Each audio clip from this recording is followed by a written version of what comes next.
Hey, what's up, fellas? How you doing? Man, Antonelli here.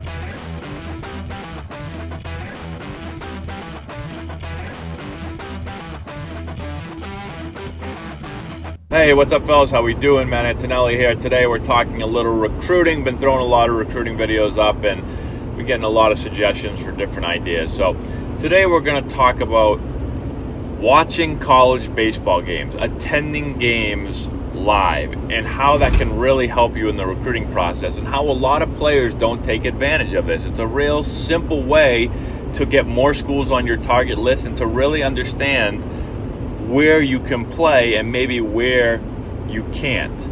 Okay, so most players, when I talk to most players, they haven't seen a lot of college baseball games, and if they have, they've really only seen like the top teams in their area play. They've only seen the Division I schools. So we're from Massachusetts, and the guys that have actually seen college baseball games, a lot of them have seen Boston College play, for instance. Okay, BC is in the ACC. It's a really good academic and baseball school. Okay, and so in order to play there, right, if you're a kid from Massachusetts, in order to play there, you got to be one of the best players in Massachusetts. So there's not going to be a lot of players that can play at that school.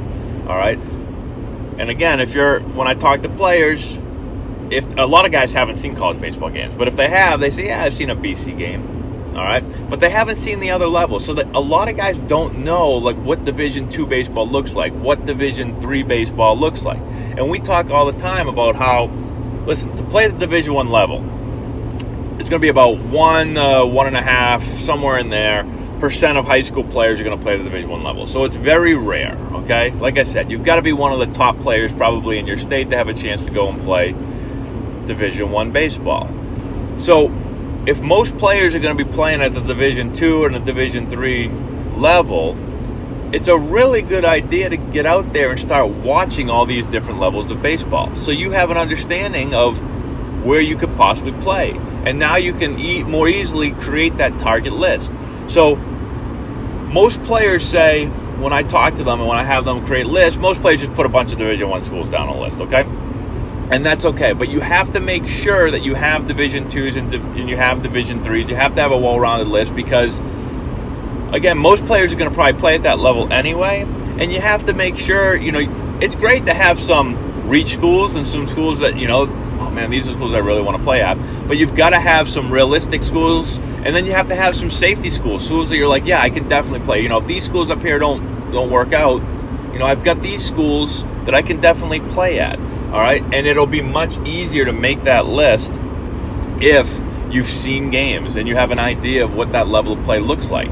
The thing I typically see is when I tell players, listen, let's just name any Division III school, okay? When I say, I think this could be a good fit for you, a lot of times players say, Coach, I'm not a Division III player. Like I'm better than that. I can play at a higher level than that. And I say, really? Okay. Have you seen them play before? And they say, no, I haven't seen them play before. And I'm like, well, then how do you know you're better than that? How do you know that that's not the right fit for you?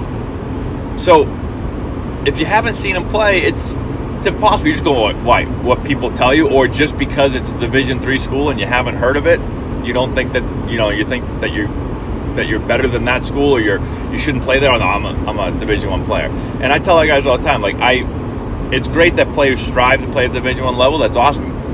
When I was getting recruited, or even before that, my goal was to play at the best baseball school I could play at. But there's plenty of really, really good programs at Division II level, Division III level, and you won't know that unless you go watch them play. And the players that actually have gone, this usually happens 100% of the time.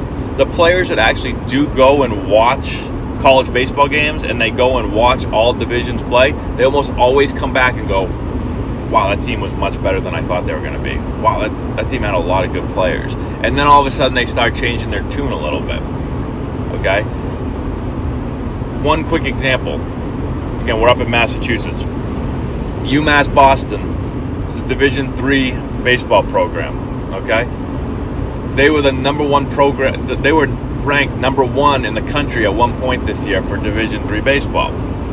When I talk to players that really aren't in tune with college baseball, especially at the Division III level, and I talk about UMass Boston, a lot of guys don't know how good they are. And I'm, I don't know, coach. I don't know. I've never really heard of them. I say, just go watch them play, and then come back and tell me what you think. We went to watch them play this year. They could hang with tons of schools. They could beat tons of schools at higher levels. They're a really, really good college baseball program with a lot of really, really talented players. But guys just assume, oh, they're Division III. Like, yeah, they're probably not that good. They're really good.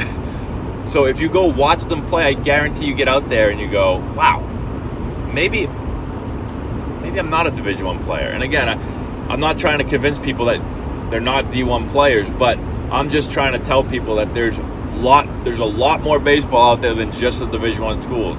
There's a lot of really, really good programs out there, okay? So go out and watch games. If you're a pitcher, it's the easiest way to see, okay, what type of arms does a school have? What does their velocity look like? Am I comparable to these guys? Could I see myself getting on that mound in a couple of years and competing and getting guys out? You know, if you're a position player, how big are the guys, right? If I'm 5'5", and I go to the school and they're all 6 foot, they're 5'10", they're 6'2", whatever it is, you know, do I look like the guys out there? Do I have that type of bat speed? Do I have that arm across the infield or from the outfield?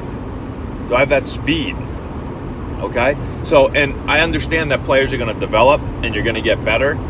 So obviously if you're a high school player, you know, I don't expect you to be that good right now. But could you see yourself getting on that field? Could you see yourself developing to that point? It's really eye-opening for a lot of players to do that. And there's plenty of time to do that. You know, there's so many games going on in the spring.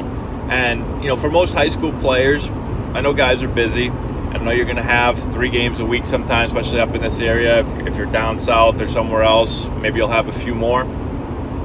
But there's plenty of time to be able to get over to games. And what I would do is I'd kind of go through and I'd pick a bunch of different games at different levels. That way you have a really good idea of what Division I baseball looks like, 2, 3, and now when you're making your list, you can easily start to kind of cross things off. And it just makes it easier to believe people when they give you insight. When they say, yeah, you know, you're a Division I player, man. I think you've got the skill set. If you've seen games, then, okay, I can believe that. I can see that. Or if I say you're a Division III player, you've got an idea. A lot of players, so instead of fighting guys, no, I'm not a Division III player, I'm not. At least you'll have seen a game or two and you can understand where the coach is coming from. It doesn't mean you have to agree with them, but at least you'll have an understanding. So hopefully that makes sense to you guys.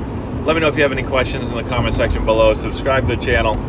Give it a thumbs up, I'd appreciate that. In the description box below, we've got a deal going on with Plate Crate. If you click the link, type in Antonelli, get 50% off your first Plate Crate. Also have a link to our Patreon page where you can help us support the channel. We'd really appreciate that. And we got a bunch of other stuff as well. And that's all we got, guys. Thanks so much for watching. I appreciate it. Hopefully this helped you out, and we will talk to you later.